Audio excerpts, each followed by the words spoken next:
আম্মাজান আয়েশা রাদিয়াল্লাহু তাআলা আনহা বলেন, একদিন আমার নিকট একজন ভিক্ষুক নারী এলো, সাথে ছিল তার দুটি কন্যা। তাকে আমি 3টি খেজুর দিলাম।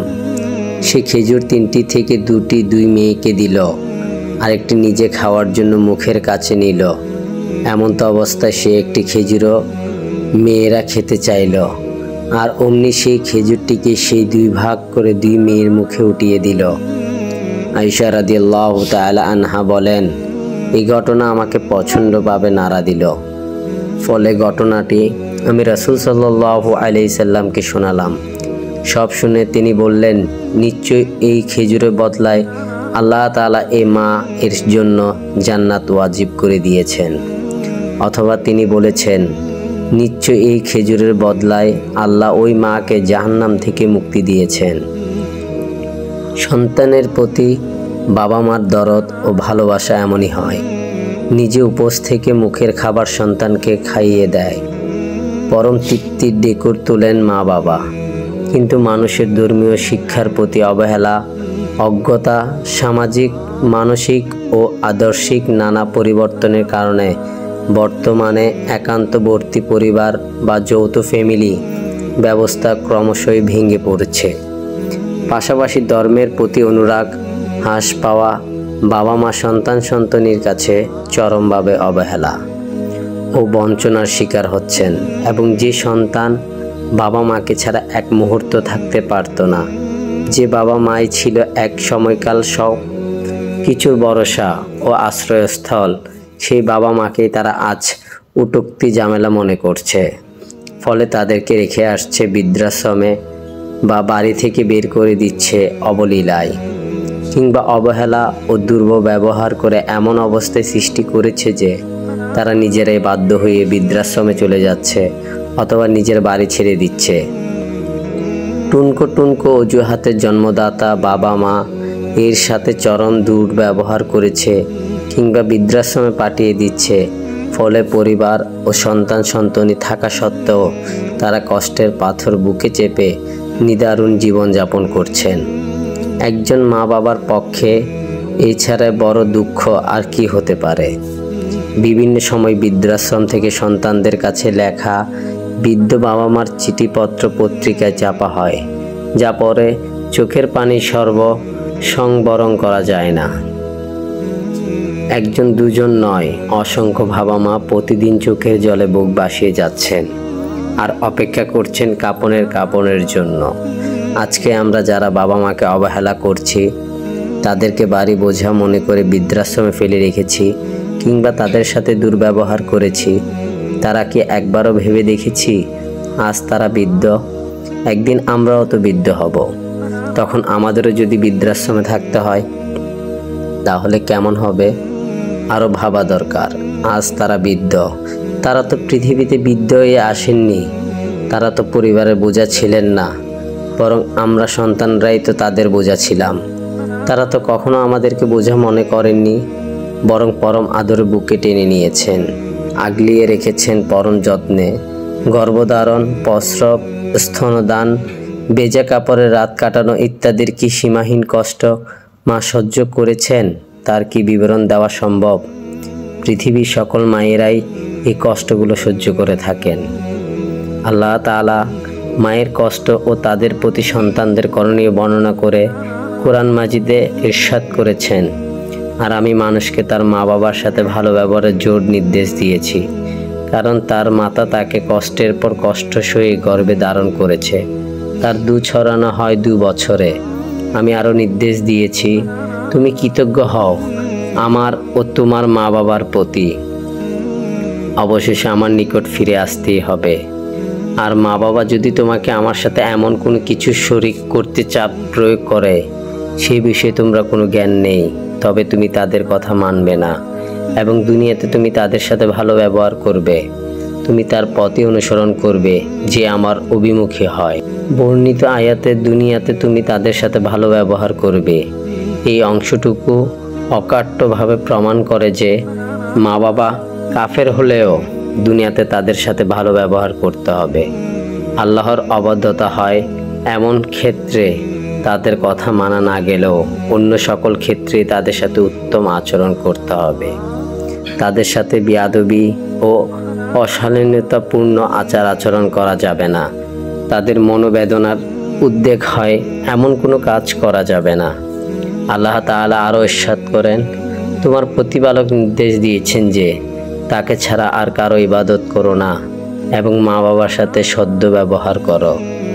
মা বাবার কোনো একজন কিংবা উভয়ে যদি তোমার জীবদ্দশায় বার্ধক্য উপনীত হয় তবে তাদেরকে উফ শব্দটিও বলো না এবং তাদেরকে দমকও দিও না, বরং তাদের সাথে সম্মানজনকভাবে কথা বলো এবং তাদের প্রতি মর্মতাপূর্ণ আচরণের সাথে তাদের সামনে নিজেকে বিনয়ত করো এবং এই দুই হাত করো, হে আমার প্রতিপালক, তারা যেভাবে আমাকে শৈশবে আমাকে লালন পালন করেছেন তেমনি আপনিও তাদের প্রতি দয়া করুন। উক্ত আয়াতে ব্যাখ্যায় মুফাসসিরিনে কিরাম লিখেছেন, বাবা মার সেবা যত্ন ও আনুগত্য কোনো সময় ও বয়সের গণ্ডিতে সীমাবদ্ধ নয়, বরং সব বয়সেই এবং সর্ব অবস্থায় মা বাবার সেবা যত্ন আনুগত্য ও তাদের সাথে সদ্ব্যবহার করা ফরজ। তবে মা বাবা বার্ধক্য উপনীত হলে সন্তানের খেদমত ও সেবা যত্নের মুখাপেক্ষী হয়ে পড়ে এবং তাদের জীবন নির্বাহ সন্তানের দয়া ও কৃপার উপর পুরোপুরি নির্ভরশীল হয়ে পড়ে। অপরদিকে বার্ধক্যর উপসর্গসমূহ স্বভাবগতভাবে মানুষকে খিটখিটে করে দেয়।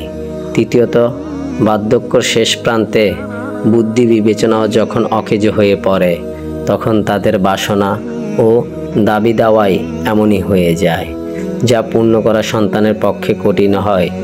এহেন অবস্থায় তাদেরকে উহু বলা বা বিরক্তি প্রকাশ পায় এমন কোনো শব্দ উচ্চারণ কিংবা বিরক্তিবোধ দীর্ঘশ্বাস ছাড়াও নিষেধ। যেই বাবা মার আচার আচরণে কষ্ট পেয়ে বিরক্তিবোধ দীর্ঘশ্বাস ছাড়াও আরাম ও নিষেধ, সেই বাবা মাকে টুনকো অজুহাতে বার্ধক্য বৃদ্ধাশ্রমে পাঠিয়ে দিয়ে কিংবা বাড়ি থেকে বের করে দিয়ে অথবা তাদের দাবি দাওয়া পূরণ না করে স্ত্রী সন্তানাদি নিয়ে সুখের পিদিম জেলে তৃপ্তিবোধ করা যে কতখানি অমানবিক ও অন্যায় মনে হয় তা বলে বোঝানোর অপেক্ষা রাখে না। মা বাবাকে অবহেলা করে এবং তাদের যথাযথ সেবা যত্ন না করায় ইহকাল ও পরকালে বরবাদি ডেকে আনে। সাহাবী জাবের ইবনে আব্দুল্লাহ বর্ণনায় এক হাদিসে আছে, তিনি বলেন, একদিন নবী সাল্লাল্লাহু আলাইহি ওয়াসাল্লাম মেম্বারে আরোহণ করলেন। প্রথম ধাপে উঠে বললেন আমিন, দ্বিতীয় ও তৃতীয় ধাপে উঠে বললেন আমিন। সাহাবীগণ জিজ্ঞেস করলেন, ব্যাপার কি ইয়া রাসূলুল্লাহ, আপনি এভাবে তিনবার আমিন বললেন? তখন নবীজি সাল্লাল্লাহু আলাইহি ওয়াসাল্লাম, আমি যখন মেম্বারে প্রথম সিঁড়িতে উঠলাম তখন জিবরাইল আলাইহিস সালাম আগমন করে বললেন, সেই ব্যক্তি হতভাগা যে রমজান পেয়েও নিজ গুনাহ মাফ করতে পারল না। আমি বললাম আমিন।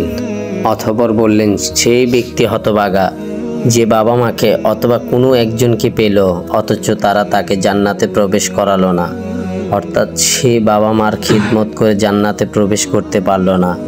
আমি বললাম আমিন। তৃতীয়বার বললেন, সেই ব্যক্তি হতভাগা যার সামনে আপনার নাম উচ্চারিত হলো আর সে আপনার উপর দুরূদ পাঠ করলো না। আমি বললাম আমিন।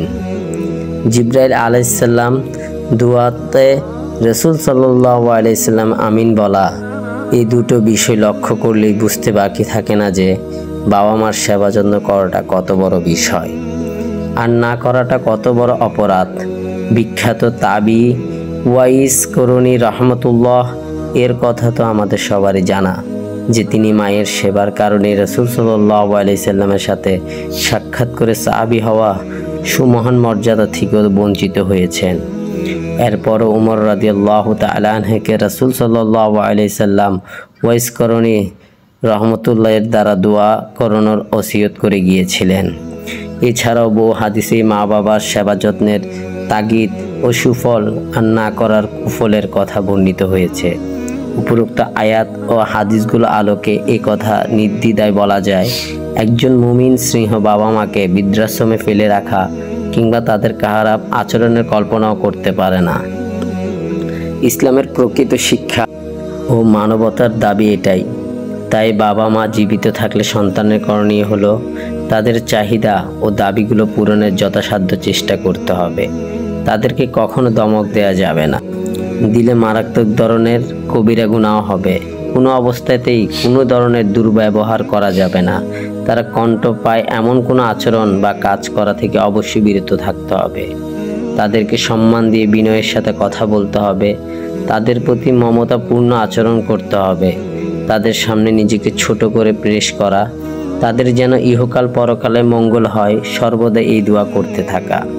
আর যদি মারা গিয়ে থাকেন তাহলে করণীয় হলো তাদের পরকালীন নাজাত ও মুক্তির জন্য জায়েজ পদ্ধতিতে বেশি বেশি ইসালে সোয়াব করতে থাকা। হজ ফরজ হওয়া সত্ত্বেও না করে থাকলে বদলি হজের ব্যবস্থা করা জরুরি। এভাবে নামাজ, রোজা, জাকাত আদায় না করে থাকলেও সেগুলো যথানিয়মে আদায়ের ব্যবস্থা করাও খুবই জরুরি। তাদের কোনো বৈধ ওসিয়াত থাকলেও সেগুলো পুরো করার চেষ্টা করা। অসমাপ্ত কোনো নেক কাজ থাকলে সমাপ্ত করার যথাসাধ্য চেষ্টা করা। তারা যেন সর্বদাই সোয়াব পেতে থাকেন এমন কোনো সৎকায়ে জারিয়া ব্যবস্থা করা। তাদের আত্মীয় স্বজনদের সাথে সুসম্পর্ক রাখা, তাদের বন্ধু বান্ধবের সাথে সুসম্পর্ক রাখা, কারোর সাথে কোনো অঙ্গীকার করে থাকলে তা পূরণ করা।